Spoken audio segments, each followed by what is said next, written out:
So as you guys know, I've been doing my top 10 players at each position. Last video I did the shooting guards. Today we got the small forward position. Now before I kick this video off, I want to ask you guys in the comments a sincere question. And I want y'all to be honest with me. I've been seeing some complaining and some praising, of course, of my intro. Do y'all think I should keep it or do y'all think I should remove it? And give some reasons why. I want to know down below in the comment section. Other than the fact that you love Drake or you love Kendrick Lamar. But without further ado, let's roll the intro and get this shit started.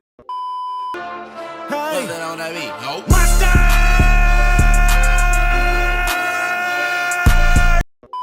Coming in to start us off at number 10, I got Portland's own Denny Advia. Excuse me, Portland fans, if I butchered his name, it wasn't my intention at all. But I can't lie, Denny's uptick this season, especially in the second half of the year, was a pleasant surprise. I mean, I knew he had taken a step forward, especially last year, but this year, the step forward was insane. For those who don't know, I was a huge Denny fan before he got drafted a couple of years ago. I wanted us to take him over Patrick Williams, but unfortunately, we took fucking Patrick Williams. Patrick Williams? Wait, no way. Oh my god! Wait, what? No way. Patrick Williams. Wait, what? No, I didn't get a Wozer. Wait, what? Patrick Williams. Yeah, I just got it. Yo, the Chicago. Patrick Williams.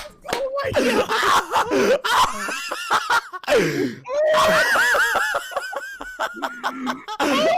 Nonetheless, though, Denny has been a great addition for the Portland Trail Blazers. Offensively, he has taken tremendous strides, especially as a downhill player. And it's crazy because his measurables aren't anything ridiculous. He's 6'9" and he weighs barely over 200 pounds and also has a 6'9" wingspan. But he's underrated with his speed and quickness. He can handle the ball, and when he gets it going, very little can stop him. Throw in the fact that he's a really solid passer with a high IQ and is a well-improved three-point shooter. I can literally see the all-star and all-NBA potential in him, because he's also not even just an offensive player, he's a good defender as well, a solid two-way guy. In the last half of the season, he averaged 20 points a game, 8 rebounds and 5 assists, as well as a steal, and shot 49% from the field, 37% from 3 on 5.5 attempts, and 78% at the free throw line. The only reason I can't put him higher on this list is, for one, I want him to establish himself a little bit more and do it over the course of a full season instead of a segment of the year. And also, I think in the half court, he's not the shot creator that most of the guys above him are. But I definitely do have faith in him to climb higher on this list by the end of next season. And honestly, I wouldn't be shocked if he can be on an all-NBA team within the next 2 to 3 years. Coming in next at number 9, I got Demar Derozan from the Sacramento Kings. Now, if you followed this channel long enough, you know I'm not a big fan of Demar Derozan. Despite us having that uptick in his first year there when we had Lonzo in the gang, I quickly realized once the injuries piled up and Demar Derozan got exposed playoffs after playoffs that there's a clear ceiling when you have Demar Derozan as one of your premier players on the roster. And on that note, I might as well just talk about the negatives and why he isn't higher on the list. Defensively, he's god awful, one of the worst at his position. He's a poor floor spacer, and as a decision maker and playmaker, he's definitely made some strides from the earlier years in Toronto, but not enough to be higher on this list. And combine that with the fact that he's a non-floor spacer whatsoever, and it's not a surprise that he drops off every single year in the playoffs or must-win games. Nonetheless, though, he's still worthy of being a top 10 small forward in the league. He can create his own shot. He's one of the best mid-range shooters in the NBA, can get to the free throw line, and even from 3 this past year, there was some fake improvement there. But as far as I'm concerned, this is more of a respect spot on this list and not more so that he actually earned it, because I do think next year Denny will overtake him, but I'm going to give it a little bit more time because I'm using half of the season for Denny and a full year for DeMar. But moving on to number 8 on this list, I have Brandon Ingram. Now, Ingram was a tough player to rank because he didn't play too many games last year, and I think it was very clear the Pelicans kind of just shut him down until they can find a trade partner for him. And when he went to the Raptors, they were in full-on tank mode, so there was no reason for him to play. But I do expect next year for him to play at the basic level that he always plays at. A legitimate 20-point per game scorer, can handle the ball, play make for you, one of the better mid-range shooters in the league, provides some versatility on and off the ball in that half-court offense that the Raptors desperately need alongside Scottie Barnes. But despite the positives, there are some negatives that hold him back from being higher on this list, the obvious being injuries, as other than his rookie season, Brandon Ingram has never played 65 games or more.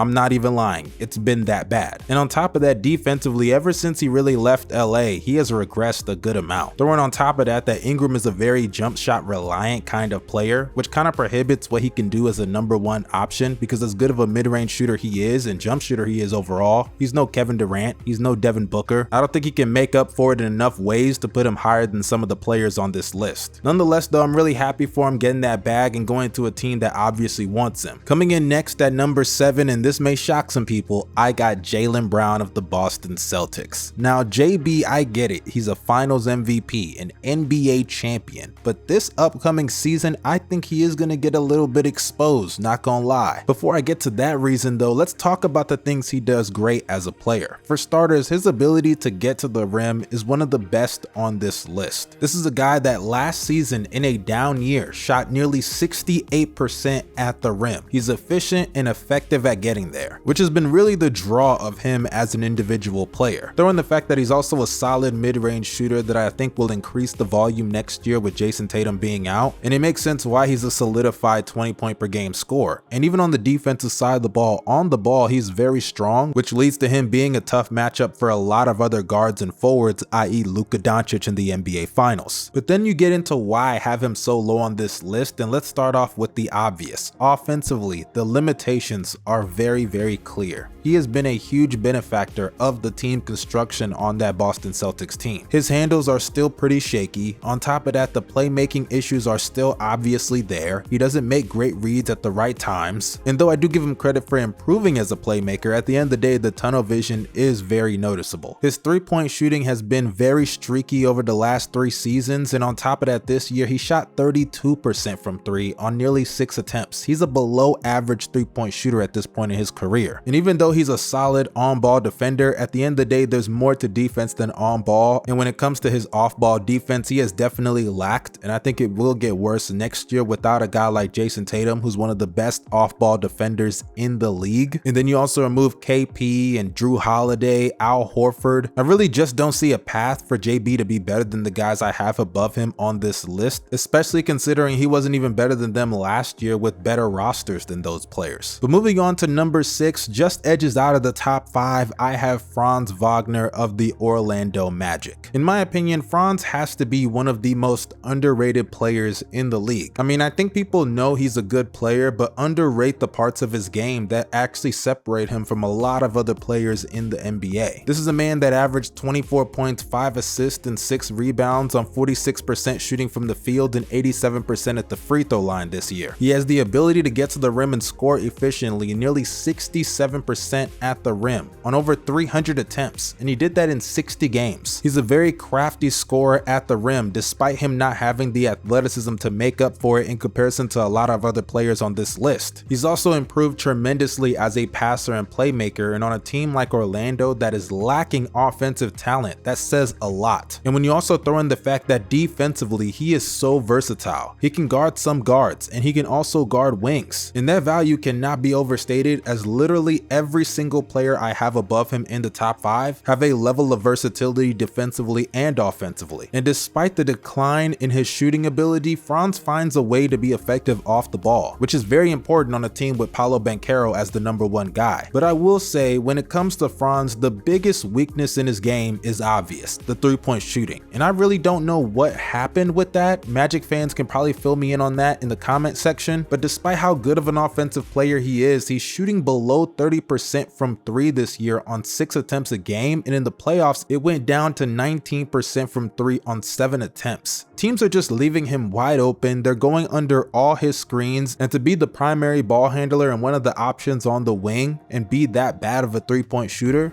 yikes, that's the problem. But nonetheless, I still like Franz. I expect him to improve and be an all-star player next season, and who knows, maybe he'll even be in the top 5, because coming in at number 5, an aging player but still a really good one, I got Jimmy Butler. Jimmy was a little bit tough to rank because of his age, but I do think the next year Jimmy will be back to regular Jimmy form. And that's not hard for him to do, even at this stage in his career. As we saw in the playoffs, once again, he elevated his game, even despite coming back from an injury. Jimmy may not be the lockdown defender that he used to be back in the day, but he's still one of the smartest guys in the league on that side of the ball. Can get in passing lanes, help very well. Off the ball, he's great and a hound. And when you throw in the fact that offensively, he's still a solid finisher at the rim, and he's such a smart player off the ball. Whether it's catching lobs, cutting to the basket, setting screens, he literally does everything humanly possible to contribute offensively. And I know that sounds like a small thing, but those little things add up, because Jimmy's not some standout athlete. He's not the most skilled on-ball guy. He doesn't have a crazy handle or a great shooter, but he literally just hustles. That's his game, and it's translated into a Hall of Fame career and being one of the best two-way players in the league over the last decade. But obviously there are still some drawbacks, his age for one, and he's not that great of a three-point shooter or mid-range shooter for that matter. And considering that he does troll a lot in the regular season, that does have to count for a little bit of something in this conversation, hence why I think the number 4 spot will do. But moving on to number 3, I got OKC's own J-Dub Jaylen Williams. Now J-Dub had the best year of his career, obviously being an All-NBA performer and making an All-Defensive team, winning an NBA championship and giving us a 40-piece in that series. But aside from just the resume and the numbers speaking for themselves, the eye tests don't lie either. This is a man that anchored the best defense in the NBA, an all-time defensive team.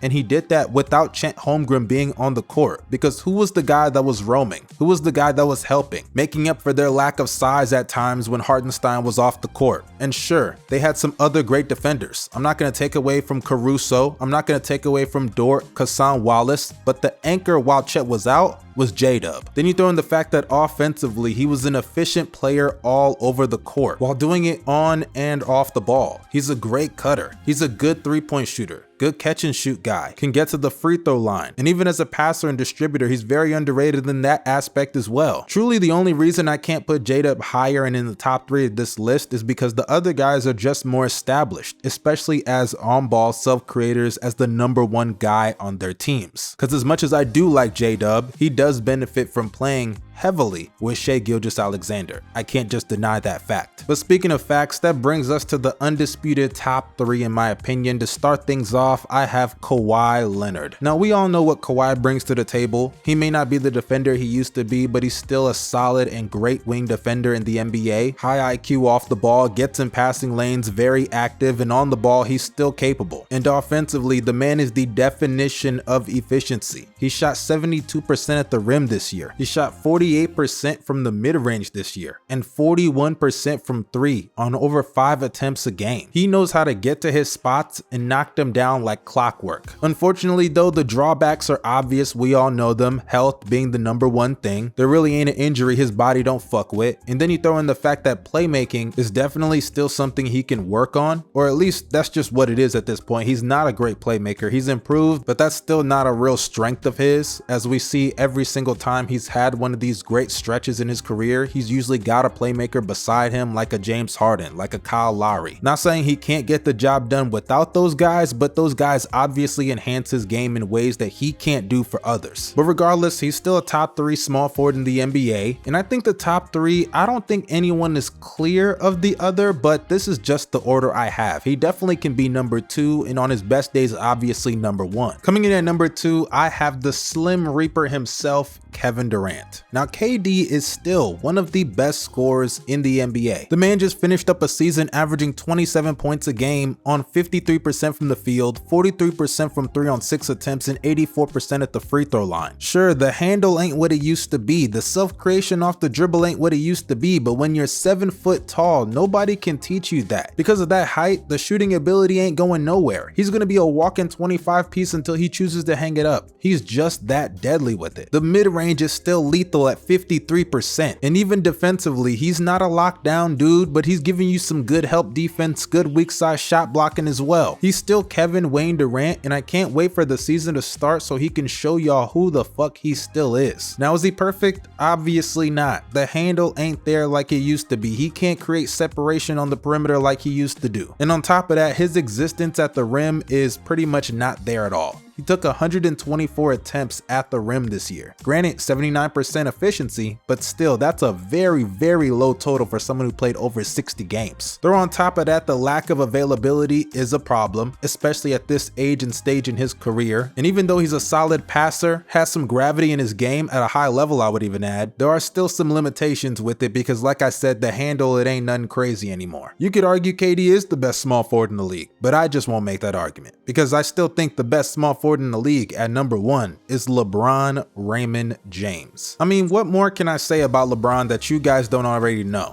This man is 40 years old, giving us 24, 8, and 8 in his sleep. It's clockwork. He wakes up out of bed and gives us those numbers. He's one of the best drivers of the rim I have ever seen. Even at this stage in his career, the man rips off like 10, 15 points every game just off of his ability to get to the rim, whether it's in transition or in the half court. The man shot 74% at the rim this year. And considering the volume, that's just fucking nuts. And sure, teams go under his screens and he's not the most consistent jump shooter throughout his career, but he shot 44% in the mid-range this year. That gotta count for something. He shot 38% from 3 this year on nearly 6 attempts. That gotta count for something. On top of that, the IQ is at a level it's never been because of the age and experience. Ain't nothing this nigga ain't ever seen before. And you have one of the best offensive players, hell, scratch that, one of the best players in the NBA. A top 10 guy. I don't care if he's 40, 60, or 80 years old, LeBron is the best small forward in the NBA. Sure, the defense can be lacking, I understand all that, but he has shown on numerous occasions that when he locks in, he's still one of the most capable defenders in the league. To be quite frank with y'all, LeBron is just that nigga. And if next year's the last year we get to see him on an NBA court, I'm glad I was able to watch the career in totality of the greatest basketball player of all time. But that concludes it. Here's the whole list of my top 10 small forwards in the NBA. You guys let me know down below in the comment section if you agree, disagree, think I left anybody off, put somebody too high or too low. I want to know you guys' thoughts down there. Y'all stay safe and have a great day. I'm out.